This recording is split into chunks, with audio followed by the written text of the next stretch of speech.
ಬಾಗಲಕೋಟೆ ಜಿಲ್ಲೆಯ ಮುಧೋಳ ಬಂದ್. ಮುಧೋಳದಲ್ಲಿ ಘಟಪ್ರಭಾ ನದಿ ಪ್ರವಾಹ ಬಾಧಿತರಿಂದ ಪ್ರತಿಭಟನೆ. ಮುಧೋಳ ಬಂದ್ಗೆ ಕರೆ ನೀಡಿದ ರೈತ ಸಂಘಟನೆಗಳು ಪ್ರವಾಹ ಬಾಧಿತರ 34 ಗ್ರಾಮಗಳಿಗೆ ಶಾಶ್ವತ ಪರಿಹಾರಕ್ಕೆ ಆಗ್ರಹಿಸಿ ನಡೆಯುತ್ತಿರೋ ಪ್ರತಿಭಟನೆ.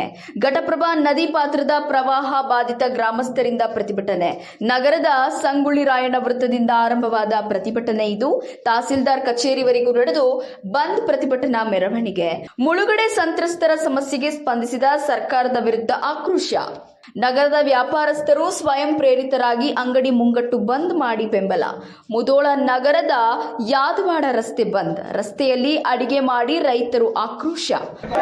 ರೈತ ಹೋರಾಟಕ್ಕೆ ಆತ್ಮೀಯ ಈ ರೈತ ಹೋರಾಟ ಸಂಬಂಧ ನನ್ನ ಗೋಲ್ಶೆಟ್ಟಿ ಸಹೋದರರು ಇಲ್ಲ ಸರ್ ನಾವು ಹೇಗೆ ಮಾಡ್ತೀವಿ ಅಂದಾಗ ನಾವು ನಮ್ಮ ಇವತ್ತು ಮುಂಜಾನೆ ಮೀಟಿಂಗ್ ಕರೆದು ಎಲ್ಲ ಸಂಘದಲ್ಲಿ ಚರ್ಚೆ ಮಾಡಿದಾಗ ಎಲ್ಲ ನನ್ನ ಹಿರಿಯ ವಕೀಲರು ಕಿರಿಯರಾಗಲಿ ಇಂಥ ಒಂದು ಸಮಾಜದಲ್ಲಿ ಅಥವಾ ರೈತರಲ್ಲಿ ಏನೇ ಒಂದು ತೊಂದರೆ ಆದಾಗ ಇಷ್ಟೊಂದು ಹೋರಾಟ ಮಾಡುವಂತ ರೈತರ ಇರದಿಂತ್ರ ನಮ್ಮ ಒಂದು ದಿನನಿತ್ಯ ಜೀವನ ಸಾಗ್ತೈತೆ ಅಂತ ಬಹಳ ಹೆಮ್ಮೆಯಿಂದ ಹೇಳ್ತಾ ಇದ್ದೀನಿ.